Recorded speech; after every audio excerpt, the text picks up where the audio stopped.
Hello, welcome to the class. So before we begin, we're always gonna be having a short 15-minute session.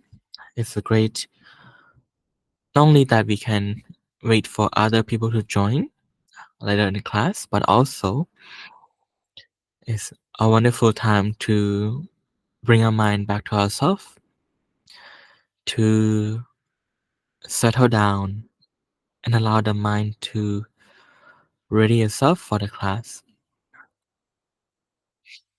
And so therefore I'll be leading a short meditation before the session start. So we first begin by bringing ourselves toward a comfortable position. Your posture is an asset that should benefit you in bringing about ease and simplicity in your practice. Although it is important, but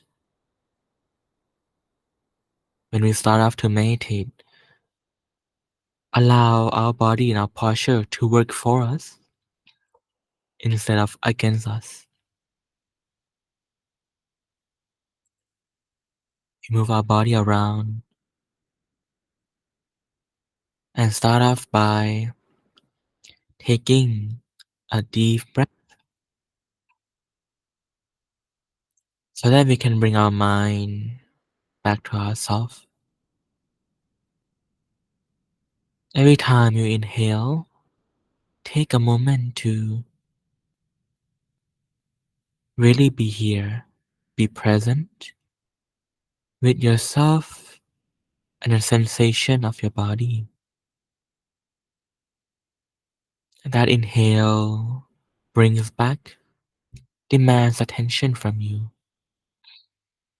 A beautiful opportunity to reconnect with the body, with yourself, no matter what time of day it is for you. Every exhale will be for relaxing. Come back to relax and release. Because we want our body to work for us, we will be spending a few minutes to make sure that our body can be a beautiful resting place, a refuge, a bed, foundation for our practice. So we bring our mind and our attention gently toward the top of our head.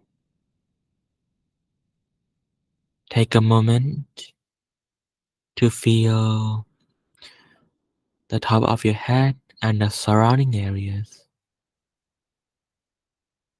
As you notice them, make a feeling of release and relax in those areas, as if the tension, pollution are radiating and remove from those areas, welcoming the happiness and joy that arise naturally by themselves.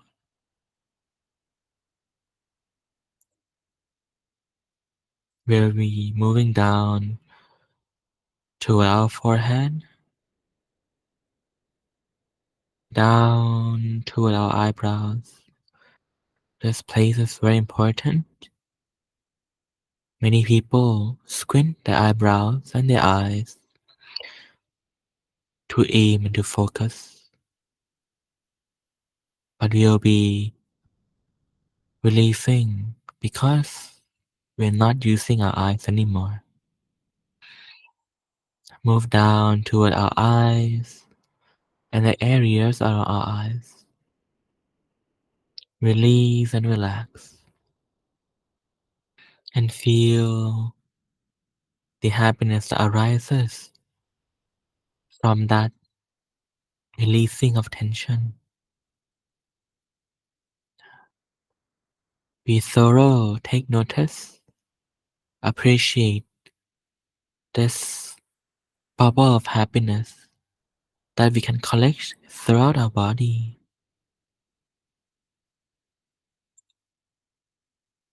We move our attention down to our nose, down to our mouth and our chin, and release and relax. Expand to cover your cheeks and expand further, moving a bit back to cover our ears and eventually expanding to cover our entire head and face. Release and relax.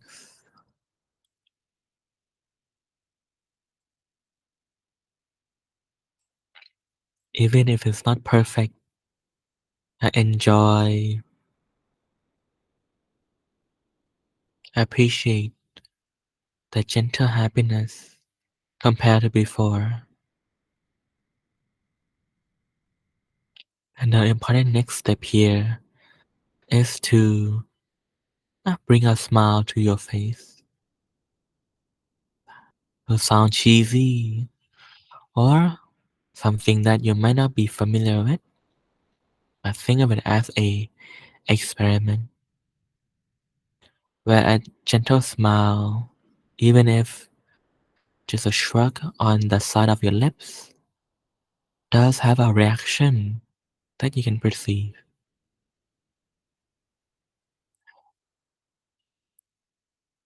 It tells about our attitude, about someone uh, releasing pollution and tension, together with welcoming any positivity into themselves, instead of reluctant and pushing them away.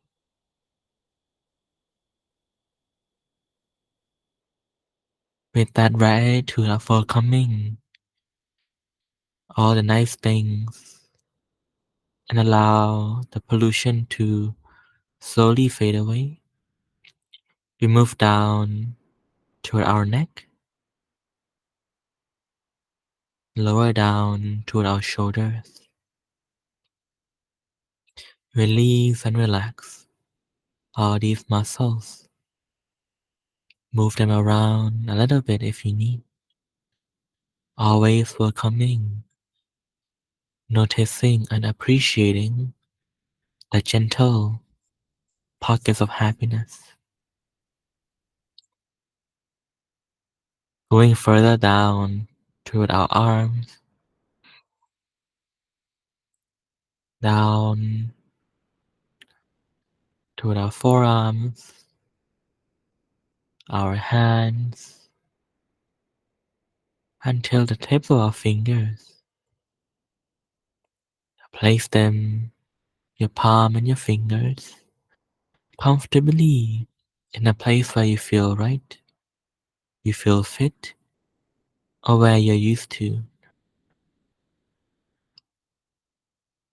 and allow that sensation of familiarity and feeling homey to enrich your mind. Take a gentle, deep breath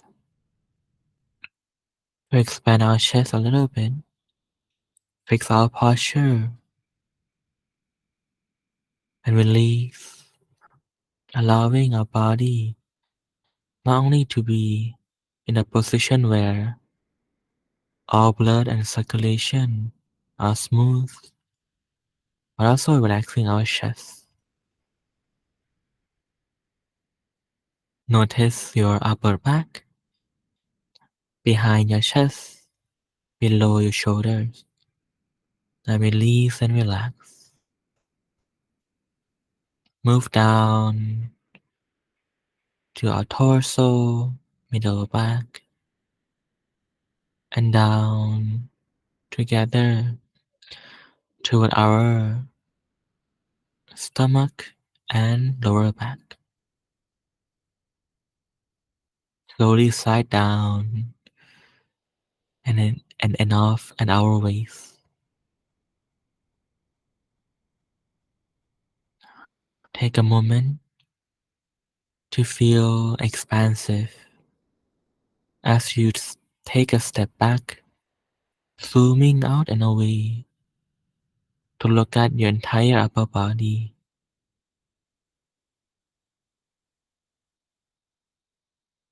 Enjoy the peace, the relaxation.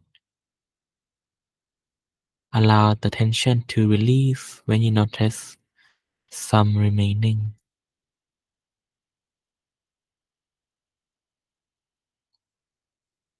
Bring our attention back to our waist and move down toward our hips, glutes, and thighs. Find a comfortable position and place our attention in our knees. Notice and release and let go. Always welcoming happiness.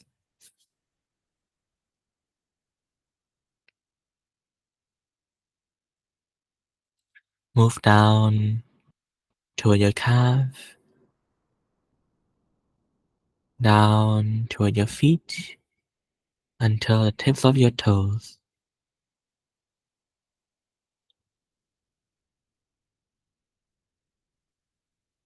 Ease and relax every part of your lower body. Take a step back to make sure that your lower body, your legs are in a comfortable position.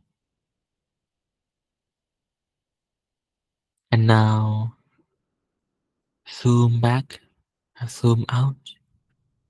Make yourself feel expansive, wider, more free, more light as you zoom out to look at your entire body as one beautiful unit. Become connected. Appreciate this sensation without any desire or liking, without any aversion or disliking. And as we feel like a balloon, imagine yourself releasing, removing all the internal organs, your heart, lungs, liver, digestive tracts, everything.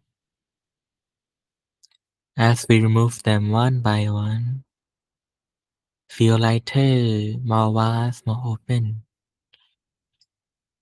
like a balloon, a bubble that is beautiful, light, and pure. Instead of filling up with chemicals, our balloon, our body is filled up with just as vast, refreshing, airy, open feeling. You just enjoy the sensation until the beginning of the class.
And now that we have given time for our mind to relax, whenever we are ready, we can gently and slowly open up our eyes.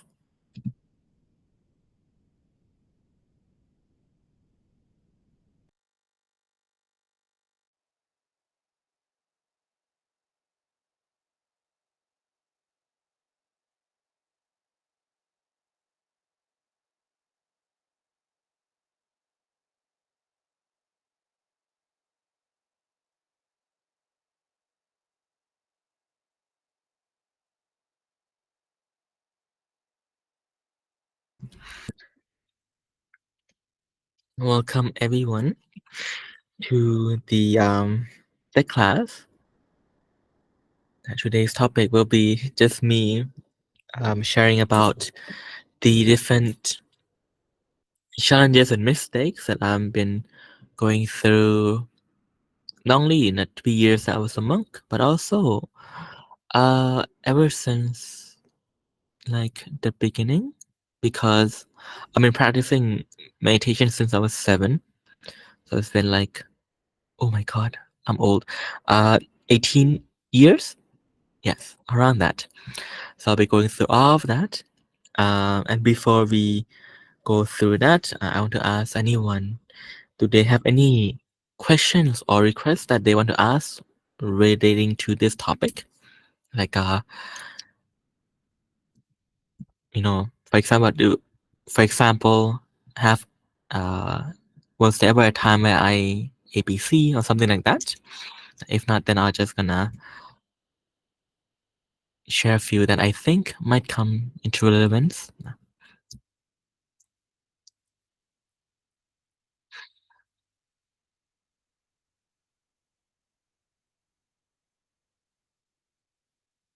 All right.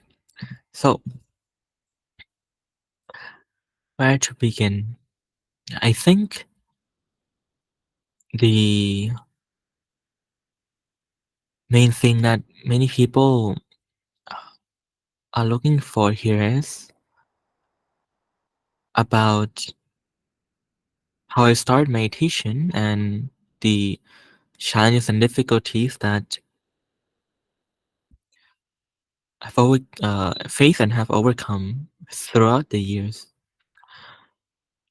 It's true that I might start off meditation uh, before I was 7 because my dad taught me. I think from like 5 or 6, 4. But 7 was the first year that I ordained as a novice monk. So started real early, and yep, like a month of that year, and then repeat that process um 6 or 7 times in my youth until I was able to ordain as a monk. In those times, the way that I was taught to meditate is the same way that many of you guys are taught, like, telling you to be with your object and just do it. Depending on the discipline, of course, whatever the object is, whatever the technique is just telling you what that is and just do it. And I couldn't really answer or find anyone who can answer my question back then about any of my experiences, nor is anyone to guide me toward uh uh like a higher place, a higher level. So I was just stuck there doing whatever I know to do, and been doing the same thing for the better part of 15 years. Oh no, I think yeah, 15 years. Even when I became a monk and I joined a special program retreat, uh, the first time I became a monk, there are many monks who couldn't answer my question and make my meditation easier. Until 2 years ago, um, I 3 months after I ordained, uh, I met my teacher. who was able to help me from a kid who, well, a guy now, a guy who can only meditate for, I think, not more than an hour, 30 minutes, 45 minute tops. Not even um in one whole stretch, but like slice them up. He's able to not only help me improve from 45 minutes per day to 7 hours per day in like a week, but also answer every one of my questions. At the time, the first lesson that he gave me wasn't a lecture, but a short conversation. He asked me if I was a tough person who have to make sure that everything's perfect or not, and I said yes. I have a list of things that have to go my way to make my meditation good. It had to be quiet, had to be dark, have to have a pillow here and there, and have a list of it. So after telling him that, he told me to forget all of it, just throw them away. He told me just to be aware. And I asked him what. He said, whatever, be aware of mind and body, of course. Nah, but just be aware. And I asked him, what about the other things that uh, I find them, have have aided me in the past. That's why I said there's a list. I asked him, what about those? He said, just throw it away. Just no. So of course, I took it to heart and see, okay, you know what? I'll just gonna do that. I went back to my room, called him Kuti, a room for a monk, and I just sat on top of my bed with like a folding chair, and just sat and just know. My experience at the time were the same as everyone else, not just pain and suffocation, chaos and confusion in my mind. But I don't care. My teacher told me to know. I just know. It was not nice. And it was so rough that the next day I have to order, and I actually went out of the temple and go to a department store to buy two big pillow. Oh no, one big pillow and one small pillow. A small pillow is for my back. A big pillow is for me to hug because I was sitting there, not moving or move around. I will do anything, everything, and I don't care about anything except for knowing what's going on. That's all. And that is the memory that I always go back to, even all these years, to that at a time where I kept it simple, just to know. Of course, as stubborn as the story might seem, but it worked. I wasn't looking for anything. You might, I even looking back, I might be even the type of person who is like, not out of spite, but similar, But it worked. I just know. Whatever came up, I just know it. Took me 1 week until I can meditate for 7 hours. And only after that, few days after that, then things doesn't get better, but I can sit for longer. I can sit for longer. Normally, I would have to move after only a few minutes. My legs shuffle like a like a the windshield wiper in your car, like boop, boop, boop, boop, boop, boop. That's my leg all the time because it's just so um excruciating, so the muscle and everything.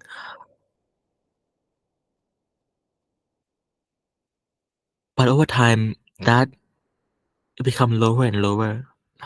The noise and the chaos lower and lower. I still wasn't happy yet, but man, I didn't suffer as much. The amount of time I can sit without moving expand one by one by one, second by second, minute by minute, to the point where after I think a week and a half or 2 weeks, I start to have a conversation with one of my teacher student, now who you may know from Papa as Sompinik. Sompinik was my teacher student too at the time, studying with him. I was the next student from Longpinik, if you heard of him, from the YouTube. So I made a t- two months challenge of who can meditate the longest without moving. So he came to me and said, "Today I meditate for 3 hours straight." And I said, "Okay, now I'm gonna do that today." I didn't do it that day, but it took me a few days to sit for 2 hours straight. When I came back to him, he said, "I did 5 hours today." I didn't catch up to him, and 5 hours to 6 hours to seven, and then finally I beat him after a month of just nothing, just keep knowing how to meditate 8 hours straight, come back. It was something that a fond memory that I have with Long Pinnik before he have to travel to different monasteries and do his project. But it taught me a lot. Taught me that it fixes one thing about me is the fact that um, I get frustrated when things don't go my way, or my mental tenses up, making my meditation more exhausting after compared to before. I was relaxed before, but I was so exhausted afterward. So I brought this question and many other to my teacher, and he told me that, you know, in the first week that you came to me and you meditate, you did nothing but just know, and you make that drastic of a change. What can you explain? What happened with you? What are the mechanisms that allows that kind of progress? I said, I don't know. I just know, like you said. And he teach me about how the mind works.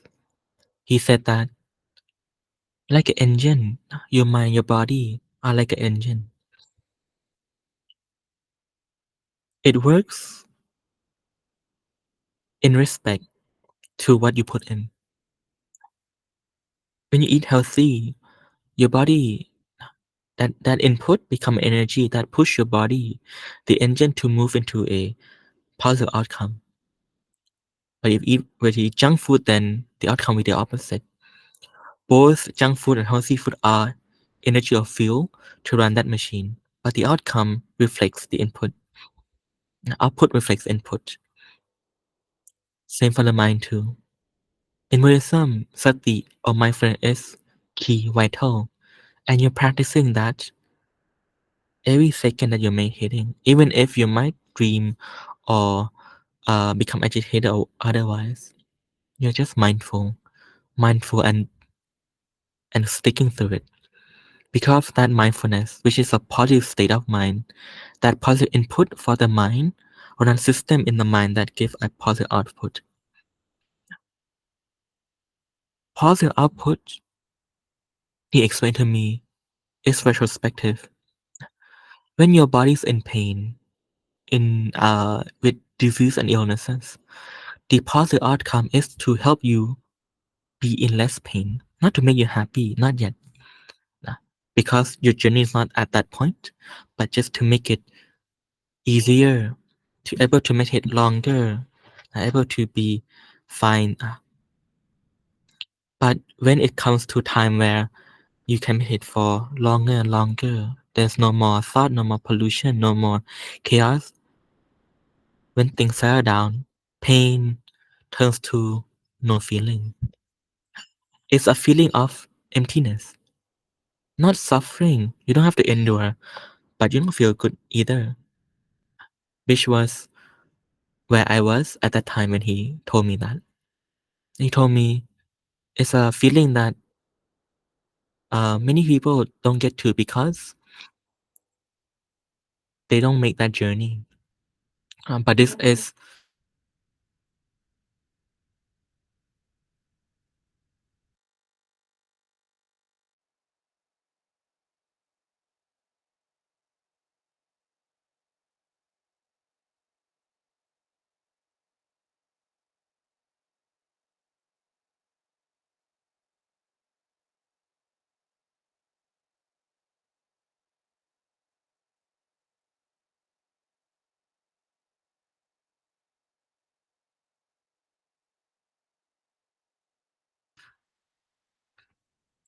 Hi everyone, I'm back. So the reason that my connection is lost is because I'm using my phone as my hotspot, and whenever someone calls me,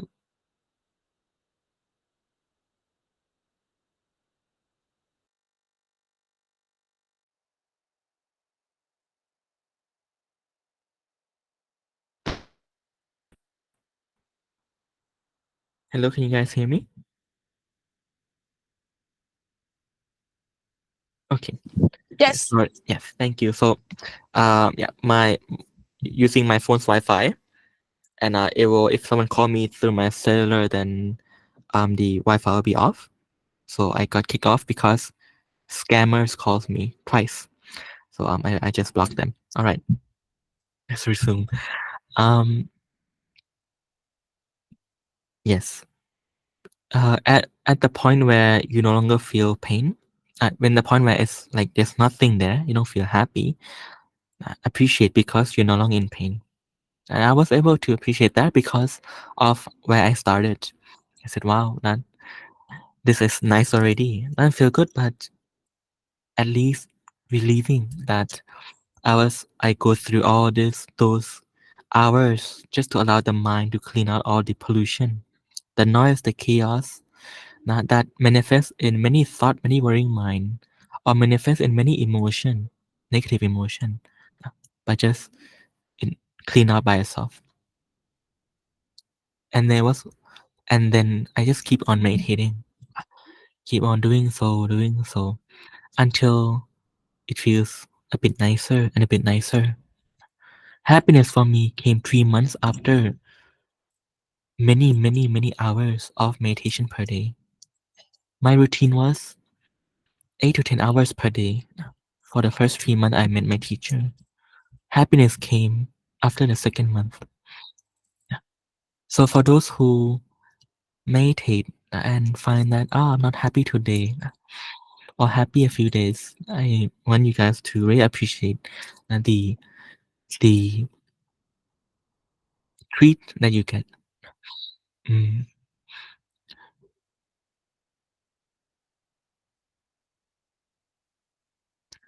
At that time, when things start to get good, I have the foundation set. I can meditate for long and everything. Then there's opportunity for me to tell my teacher to go teach, to translate. At that time, I can't teach yet because I have no idea what any of the teaching is. I'm just a person who just graduated from marketing. So, but I know English, and my teacher is ordained for 27 years now. Hi, but can't speak English, so I need to go translate to foreigners, and I had to make a decision. Do I want to just um, build up on the foundation that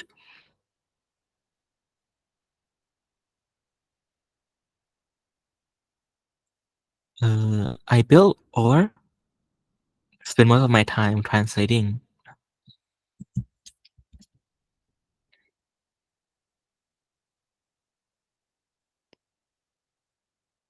Actually, this kind of supposed to be the mistake I make, but the reason I go through all of that in the beginning is to, I think for me, once again, putting the importance on the fact that this practice is truly is easy if you keep it easy or keep it simple. The first 3 months, I did nothing. I have no idea about any other technique, uh, or I make myself forget, and that makes me wonder, makes wonders for me.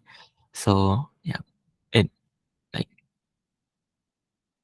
I should better highlight the fact that my input was just to be aware.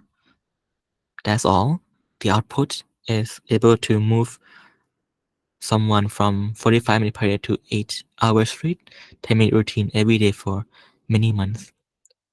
Just from that alone, my posture was horrendous. I have a curved back and a severe back pain.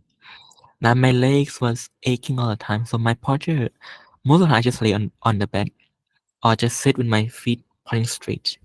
I would never ever meditate in front of lay people because of how bad the posture is. I just keep knowing. Mm,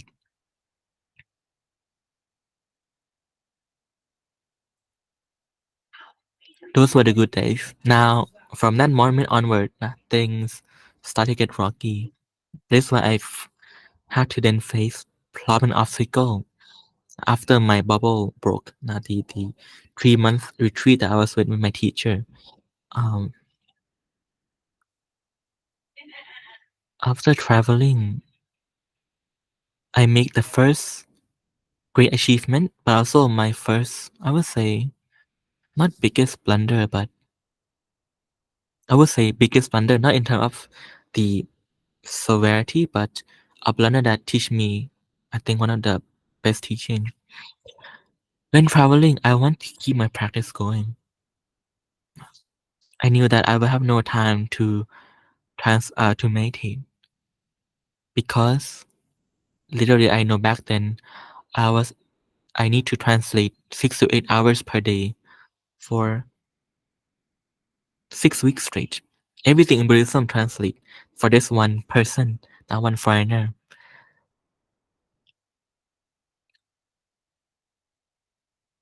So therefore, my teacher taught me that before we travel, told me that even if you stay here for a few more months to practice, eventually as a monk or as someone like this, you have to go out anyway. If you disrobe, you have to go back to your real world. So there's no way that you can sit down like this forever. If this is what you build up and you can't use it after you leave, then of course you will get the benefit of it, but you can't maintain it, which makes me see the benefit of not meditating but practice also of meditation. That became my next main focus because I can't meditate. So I started off by just repeating a mantra, or rather, sorry, repeating the fundamental teaching that he taught me. To be mindful or to be aware, he told me that you have to tell the mind to be aware. Pick something and tell the mind to be aware of that thing. Know clearly all the time without skipping a beat. That was his teaching for me.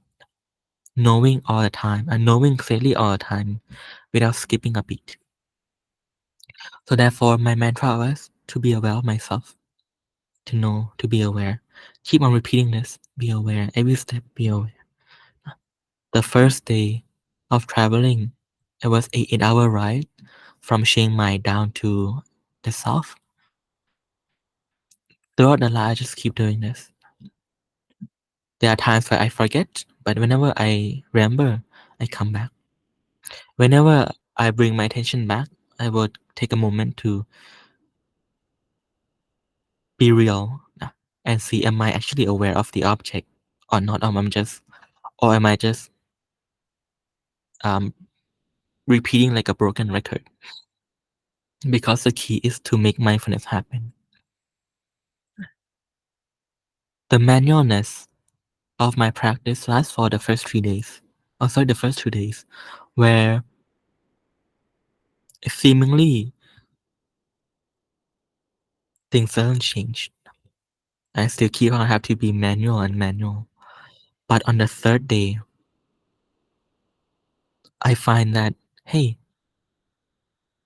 this habit that I've been building or crash coursing or like intensely practicing on is paying off. Now I don't have to be as manual as anymore.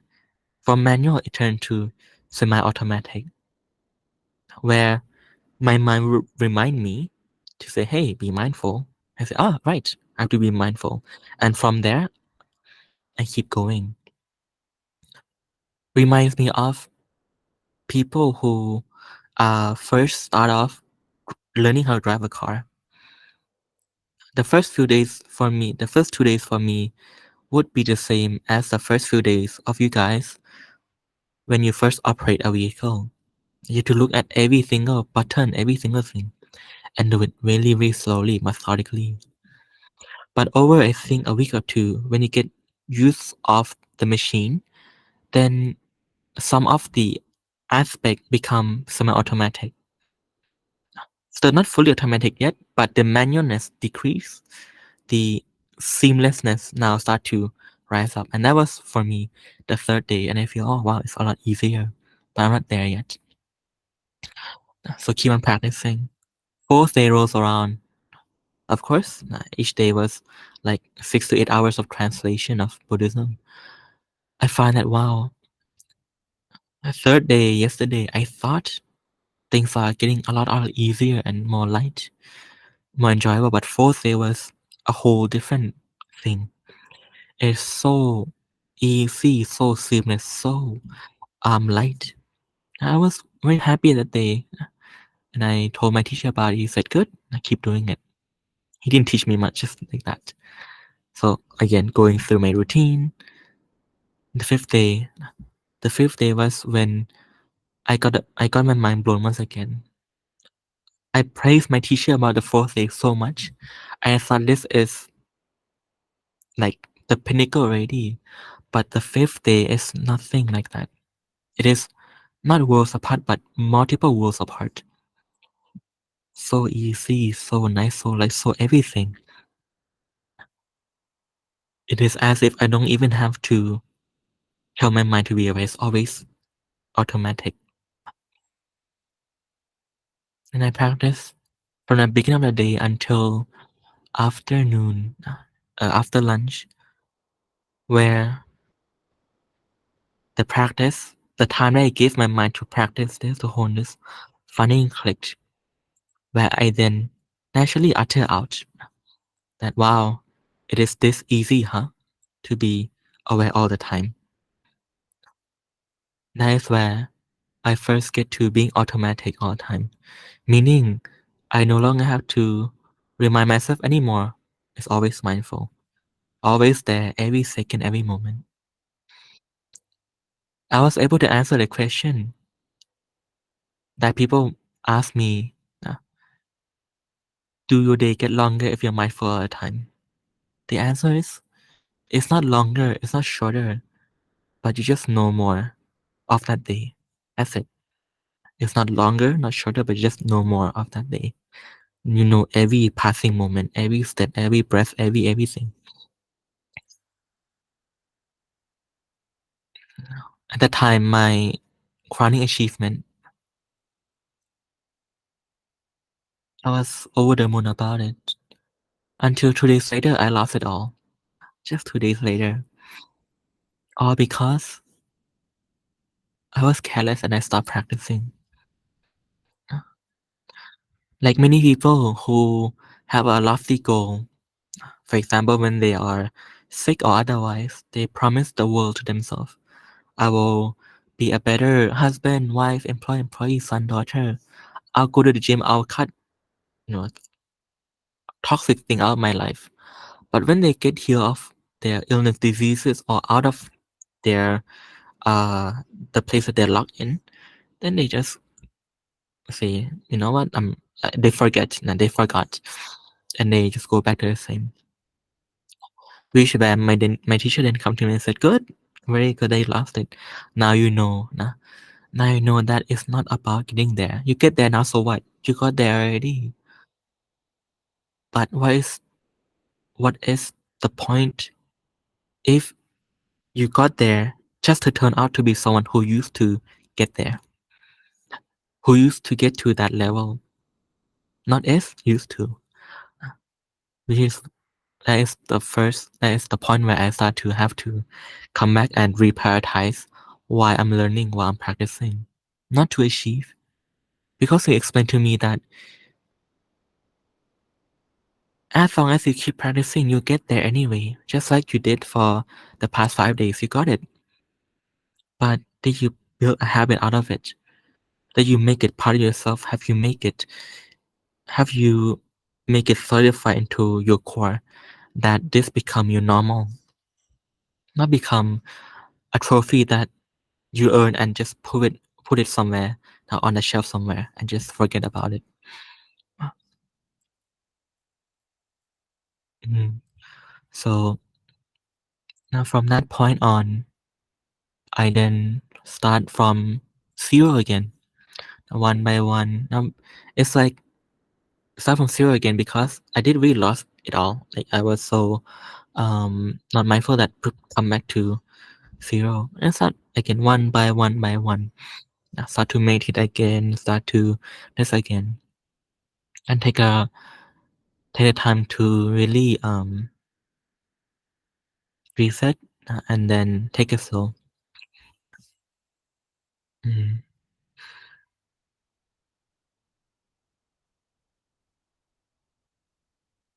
The about meditation is not a lot. About meditation, looking back, the key mistake is a few things, not for many people, including for myself. One is about wanting something, wanting something. When my teacher told me that, wanting something is different from having a goal. The one is the force, the driving force toward the goal. But the goal is a goal. A goal is a destination. Many people just want but do nothing. But once people recognize what they have to do to achieve that goal. So therefore, why want? Now, why want? Just know where you're going and identify what the thing that you need to do, and just focus on that. Focus on that step, on that task. Keep doing that thing, and eventually, when the process complete, then you'll get to the goal.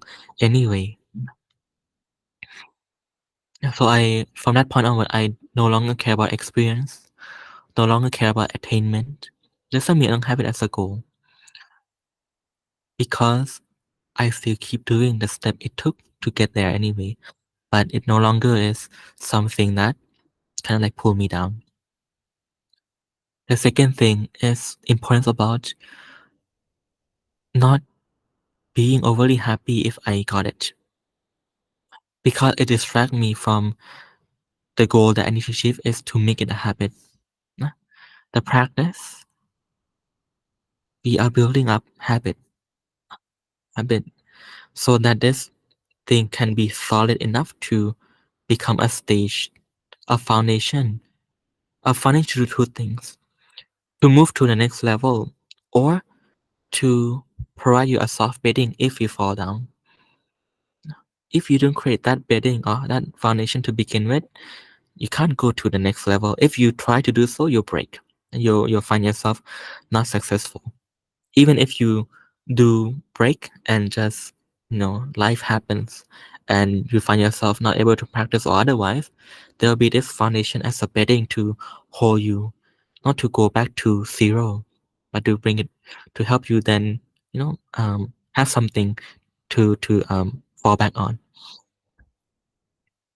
The second learning was that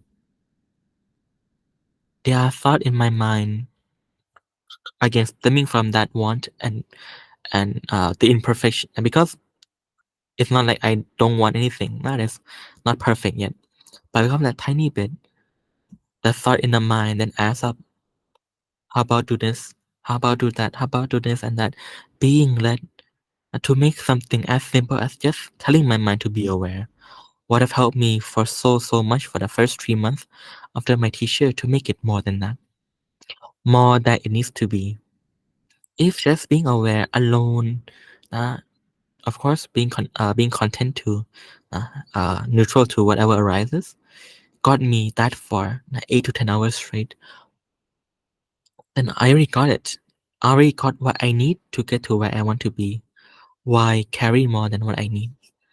It can be more complex, more heavier, more anything. And when things goes wrong, who are you gonna blame? If you do A, B, C, D, E, F, G, and things doesn't go your way, then if you have to replan your strategy on how you practice, then which of the six elements A, B, C, D, E, F, or G7.